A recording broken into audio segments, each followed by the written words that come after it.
me conocen como Denny Mar. Soy consultora en bioacompañamiento emocional con el método de bioneuroemoción. Colaboro con varios acompañantes, entre ellos Daniel de Miguel, que está aquí conmigo desde su perfil. Estamos haciendo este en vivo. Y bueno, hoy queremos hablar sobre los juicios porque, bueno, es muy importante, ya que estamos siempre dando opiniones, dando comentarios, inconscientemente lo hacemos. Cuando estamos hablando con nuestros padres o con los hijos o con los amigos, con los compañeros de trabajo, estamos siempre opinando que si esto es así, que si esto es asá, y no nos detenemos no nos detenemos a pensar que estamos realmente diciéndolo, para qué lo estamos diciendo, con qué intención lo estamos diciendo, si esto le afecta a la persona, si esto me afecta a mí, y estamos dando y recibiendo. Muy buenas tardes, Dani. Muy buenas tardes.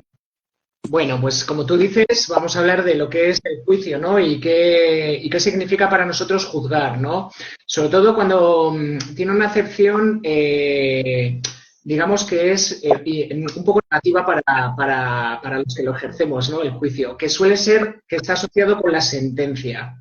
Es decir, nosotros habitualmente, el ser humano en general, cuando juzga, ya está emitiendo una sentencia, es decir, ya estoy sabiendo lo que el otro hace y por qué lo hace y para qué lo hace. Eso significa proyectar.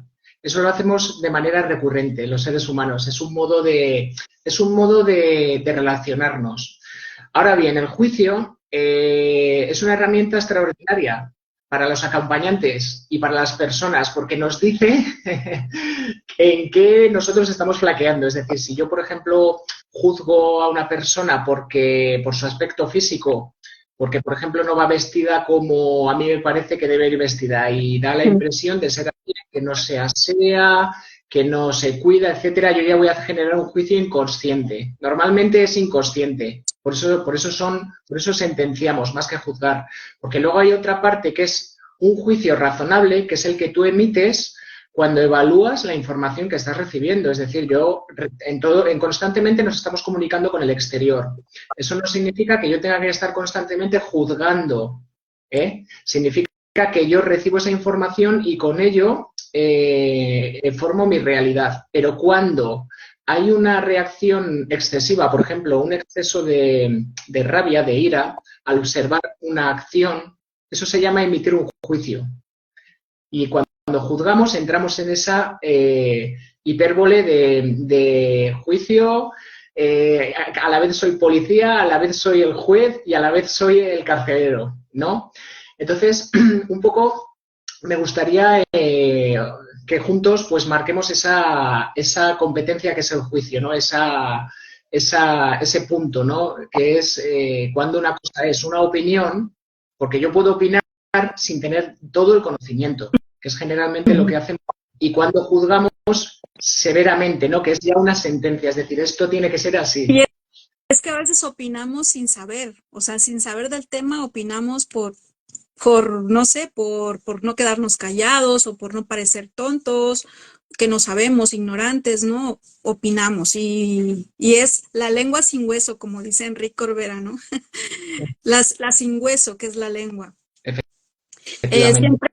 Siempre hay como en estas opiniones y comentarios siempre hay una valoración hacia una cosa, ¿no? Y esto depende también de nuestros filtros, de cómo estamos viendo nosotros las cosas. Efectivamente. Nosotros la primera parte de nuestra vida absorbemos el cómo vamos a ver la vida el resto de nuestra vida. Es decir, cuando estamos en contacto con nuestros padres, empezamos a formar nuestra idea de lo que es el mundo. Ahí se empiezan a generar los primeros juicios, que suelen ser más profundos, ¿no? Porque son inconscientes cuando somos niños. Por eso, la mayor parte del tiempo ni siquiera nos evaluamos a nosotros mismos, ¿no? Como tú has dicho. Entonces, luego eso que hacemos lo proyectamos fuera, lo proyectamos en el trabajo, en nuestros amigos, en nuestro entorno, como si poseyéramos la verdad.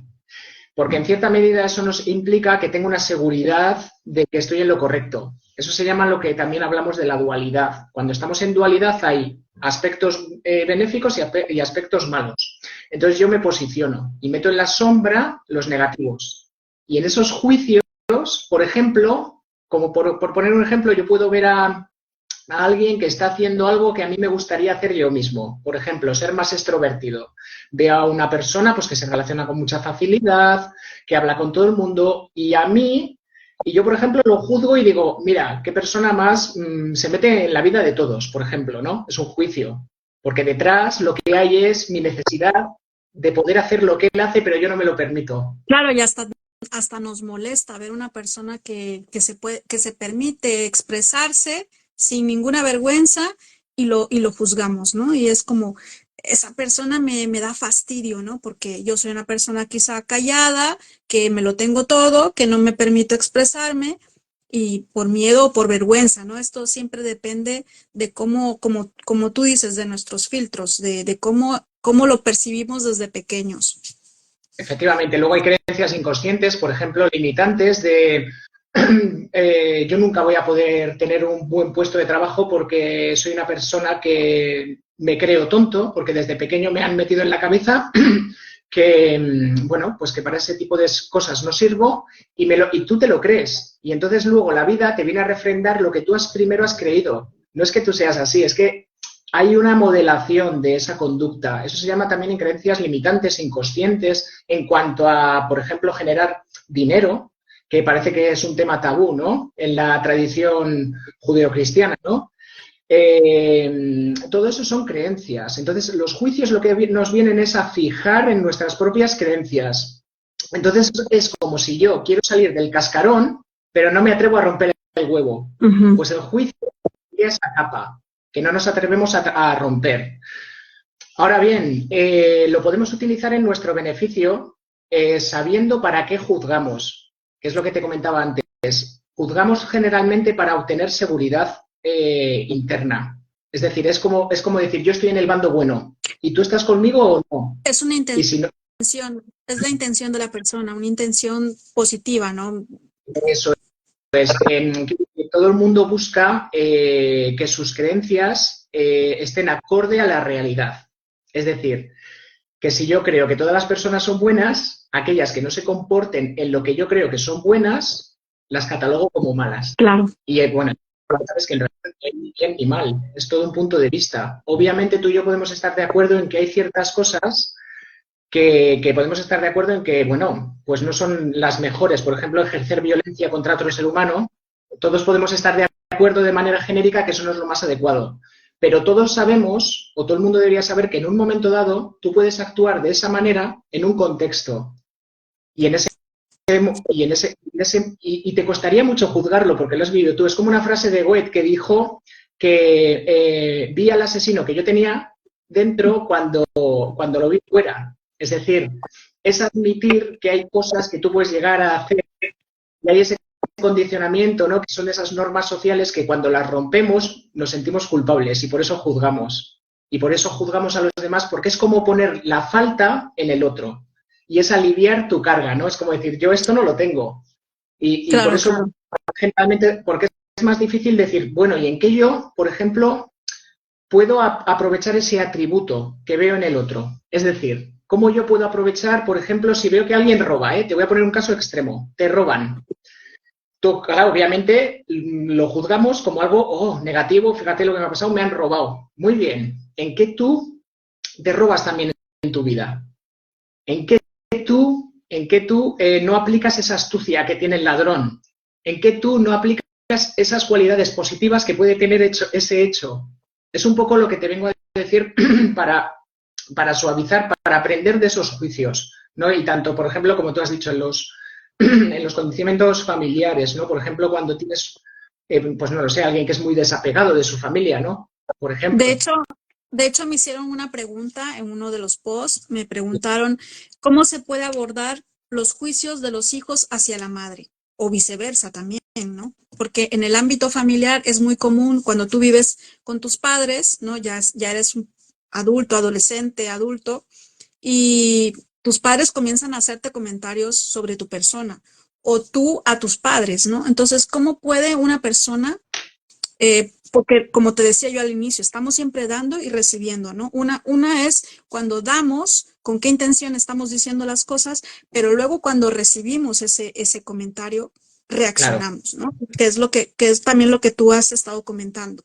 muy bien. Pues, por ejemplo, en ese ejemplo que me pones de la madre y el hijo, dependería, por ejemplo, en qué edad está el hijo. Si está en la adolescencia, el hijo, lo que está queriendo es como marcar su territorio. Es como yo soy de esta tribu. Entonces tiene que hacer él siente que tiene que hacer como una separación de ese vínculo con la familia. No que se separe de la familia, sino que se tiene como que internamente sentirse que es alguien independiente. Entonces esa tensión es normal que ocurra, porque es como un modo él de verse a sí mismo. Por eso son rebeldes los jóvenes. No es porque quieran fastidiarnos, ¿no?, a los adultos, ni porque los padres o las madres hayan hecho algo malo, es que es normal. O sea, no hay un padre o una madre perfecta. Entonces, lo que busca el individuo, el adolescente o la persona que ya está pasando a la adultez, es diferenciarse. Se tiene que diferenciar posicionándose en otro lugar. Por eso hay, como siempre, esa tensión, ¿no?, entre los padres. De tú como padre, cómo quieres ver a tu hijo y de cómo él se ve. Y entre esas dos visiones, pues tiene que haber también por parte del adulto una comprensión del proceso que está pasando el adolescente, ¿no?, que se está transformando en un hombre, o la adolescente que se está transformando en una mujer, porque ese momento es muy importante, el sentirse con cierta libertad. Pero bueno, pero es normal que a los padres les preocupe este tipo de cosas porque son fases, ¿no?, de ese desarrollo, porque el ser humano es de los animales pues que más tiempo tarda en madurar. Entonces, esos juicios, fijarnos solo en que, por ejemplo, que un chaval se tiene que comportar siempre de la misma manera, es muy complicado. Entonces sí que hay que posicionarse también en la visión de él, ¿no?, de cómo ve el mundo un adolescente, cómo ve un niño el mundo y cómo ve una persona que está yendo hacia la adultez la vida. Y eso te facilita mucho absorber esas tensiones, ¿no?, entenderlas sobre todo. Claro, cuando yo estoy recibiendo un feedback negativo, una crítica, debo pararme un momento para decir, bueno, a ver, ¿qué es lo que me está queriendo decir esta persona? Y antes de reaccionar, entender que lo que me está diciendo tiene que ver más con él que conmigo, ¿no? Que es la frase que yo había puesto en la publicidad, que lo que dice Pedro de Juan habla más de Pedro que de Juan, ¿no? Porque si yo veo una persona que está criticando algo de mí y yo sé quién soy, ¿no? Eso es inteligencia emocional, de saber quién soy yo y no identificarme con lo que la otra persona está diciendo de mí, que es muy importante, ¿no? Y la otra parte que tú decías de un poco de ponerse a pensar, de reflexionar, de estos juicios que estamos haciendo, ¿no? Que estamos de lo que nos molesta de las otras personas, de lo que nos desagrada de la otra persona. Y bueno, no sé, si tuvieras, por ejemplo, también otros ejemplos en el aspecto laboral. Sí. Pues mira, por ejemplo, uno muy recurrente es un cliente tipo que, por ejemplo, tiene un conflicto con que su jefe le dé órdenes. Okay. Por ejemplo, vale, si lo vemos desde un punto de vista neutro, hombre, es bastante natural que un jefe te tenga que dar órdenes, ¿no? Quiero decir, o un encargado, etcétera, si eres un subalterno. Cuando hay una tensión entre yo recibir esas órdenes, hay un juicio hacia esa figura que es el jefe, ¿no? Y hay un juicio, ahí lo que tú has comentado, se podría hacer un feedback, ¿no? De qué está viendo mi jefe en mí y qué estoy viendo yo en él. Ponernos en esa posición, ¿no? O sea, ¿qué estoy viendo yo? ¿Por qué me siento yo obligado por él cuando es algo natural? Eso me suele responder a una falta de reconocimiento. Lo primero, mía, hacia mí mismo. ¿Por qué? Porque esa persona probablemente, yo he tenido casos de personas que han tenido problemas en su ámbito familiar y no han sido reconocidas.